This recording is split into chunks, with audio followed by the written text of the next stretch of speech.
ஆதியாகமம் 34 அதிகாரம்.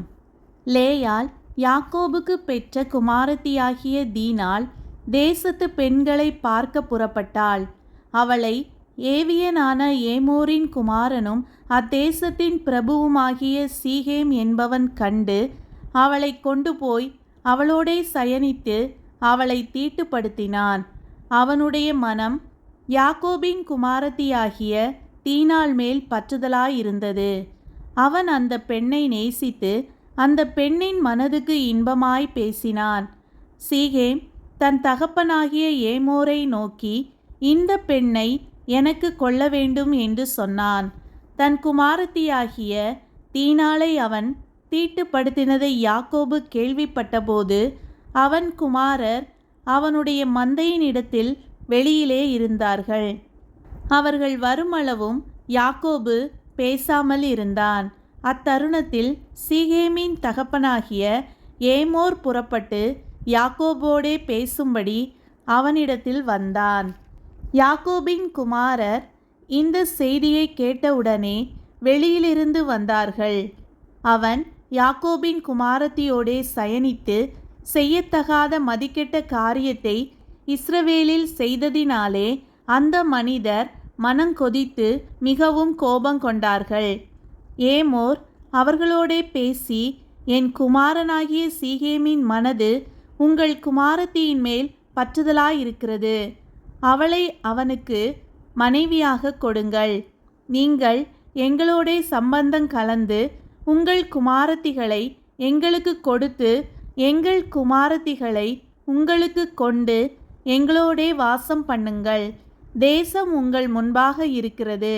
இதிலே குடியிருந்து வியாபாரம் பண்ணி பொருள் சம்பாதித்து அதை கையாண்டு கொண்டிருங்கள் என்றான். சீகேமும் அவள் தகப்பனையும் அவள் சகோதரரையும் நோக்கி, உங்கள் கண்களில் எனக்கு தயவு கிடைக்க வேண்டும். நீங்கள் என்னிடத்தில் எதை கேட்டாலும் தருகிறேன். பரிசமும் வெகுமதியும் நீங்கள் எவ்வளவு கேட்டாலும் உங்கள் சொற்படி தருகிறேன். அந்த பெண்ணை மாத்திரம் எனக்கு மனைவியாக கொடுக்க வேண்டும் என்றான். அப்பொழுது யாக்கோபின் குமாரர் தங்கள் சகோதரியாகிய தீனாளை சீகேம் என்பவன் தீட்டுப்படுத்தினபடியால் அவனுக்கும் அவன் தகப்பனாகிய ஏமோருக்கும் வஞ்சகமான மறுமொழியாக, விருத்த சேதனம் இல்லாத புருஷனுக்கு நாங்கள் எங்கள் சகோதரியை கொடுக்கலாகாது. அது எங்களுக்கு நிந்தையாயிருக்கும். நீங்களும் உங்களுக்குள்ளிருக்கும் ஆண்மக்கள் யாவரும் விருத்த சேதனம் பண்ணப்பட்டு எங்களைப் போலாவீர்களானால் நாங்கள் சம்மதித்து உங்களுக்கு எங்கள் குமாரத்திகளை கொடுத்து உங்கள் குமாரத்திகளை எங்களுக்கு கொண்டு உங்களோடே குடியிருந்து ஏக ஜனமாயிருப்போம். விருத்த சேதனம் பண்ணிக்கொள்வதற்கு எங்கள் சொல் கேளாமற் போவீர்களானால் நாங்கள் எங்கள் குமாரத்தியை அழைத்து கொண்டு போய்விடுவோம் என்று சொன்னார்கள்.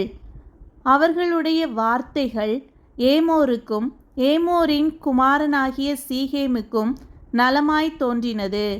அந்த வாலிபன் யாக்கோபுடைய குமாரத்தியின் மேல் பிரியம் வைத்திருந்தபடியால் அந்த காரியத்தை செய்ய அவன் தாமதம் பண்ணவில்லை. அவன் தன் தகப்பன் வீட்டார் அனைவருக்குள்ளும் மேன்மையுள்ளவனாயிருந்தான். ஏமோரும் அவன் குமாரன் சீகேமும் தங்கள் பட்டணத்து வாசலில் வந்து தங்கள் பட்டணத்து மனிதரோடே பேசி, இந்த மனிதர் நம்மோடே சமாதானமாயிருக்கிறார்கள். ஆகையால் அவர்கள் இந்த தேசத்தில் வாசம் பண்ணி இதிலே வியாபாரம் பண்ணட்டும். அவர்களும் வாசம் பண்ணுகிறதற்கு தேசம் விஸ்தாரமாயிருக்கிறது. அவர்களுடைய குமாரத்திகளை நமக்கு மனைவிகளாக கொண்டு நம்முடைய குமாரத்திகளை அவர்களுக்கு கொடுப்போம். அந்த மனிதர் விருத்த சேதனம் பண்ணப்பட்டவர்களாயிருக்கிறது போல நம்மிலுள்ள ஆண்மக்கள் யாவரும் விருத்த சேதனம் பண்ணப்பட்டால் அவர்கள் ஏக ஜனமாக நம்மோடே வாசம் பண்ண சம்மதிப்பார்கள். அவர்களுடைய ஆடு மாடுகள் ஆஸ்திகள் மிருக ஜீவன்கள் எல்லாம் நம்மை சேரும் அல்லவா? அவர்களுக்கு சம்மதிப்போமானால் அவர்கள் நம்முடனே வாசம் பண்ணுவார்கள் என்று சொன்னார்கள். அப்பொழுது ஏமோரின் பட்டணத்து வாசலில் புறப்பட்டு வரும் அனைவரும் அவன் சொல்லையும் அவன் குமாரனாகிய சீகேமின் சொல்லையும் கேட்டு அவனுடைய பட்டணத்து வாசலில் புறப்பட்டு வரும் ஆண் மக்கள் யாவரும் விருத்த சேதனம் பண்ணப்பட்டார்கள். 3ஆம் நாளில் அவர்களுக்கு நோவெடுத்து கொண்டபோது யாக்கோபின் குமாரரும் தீனாளின் சகோதரருமான சிமியோன் லேவி என்னும் இவ்விரண்டு பேரும் தன் தன் பட்டயத்தை எடுத்துக்கொண்டு துணிகரமாய் பட்டணத்தின் மேல் பாய்ந்து ஆண்மக்கள் யாவரையும் கொன்று போட்டார்கள். ஏமோரையும் அவன் குமாரன் சீகேமையும் பட்டய கருக்காலே கொன்று சீகேமின் வீட்டிலிருந்த தீனாளை அழைத்து கொண்டு போய்விட்டார்கள். மேலும் யாக்கோபின் குமாரர் வெட்டுண்டவர்களிடத்தில் வந்து தங்கள் சகோதரியை அவர்கள் தீட்டுப்படுத்தினதற்காக பட்டணத்தை கொள்ளையிட்டு அவர்களுடைய ஆடு மாடுகளையும் கழுதைகளையும் பட்டணத்திலும் வயல்வெளியிலும் இருந்தவைகள் யாவையும் அவர்களுடைய எல்லா தட்டுமுட்டுகளையும் எடுத்துக்கொண்டு அவர்களுடைய எல்லா குழந்தைகளையும் ஸ்திரீகளையும் சிறைப்பிடித்து வீட்டிலிருந்த எல்லாவற்றையும் கொள்ளையிட்டார்கள். அப்பொழுது யாக்கோபு சிமியோனையும் லேவியையும் பார்த்து, இந்த தேசத்தில் குடியிருக்கிற கானானியர் இடத்திலும் பெரிசியர் இடத்திலும் என் வாசனையை நீங்கள் கெடுத்ததினாலே என்னை கலங்க பண்ணினீர்கள்.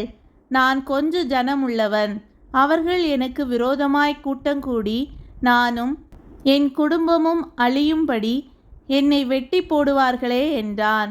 அதற்கு அவர்கள், எங்கள் சகோதரியை அவர்கள் ஒரு வேசியைப் போல நடத்தலாமோ என்றார்கள்.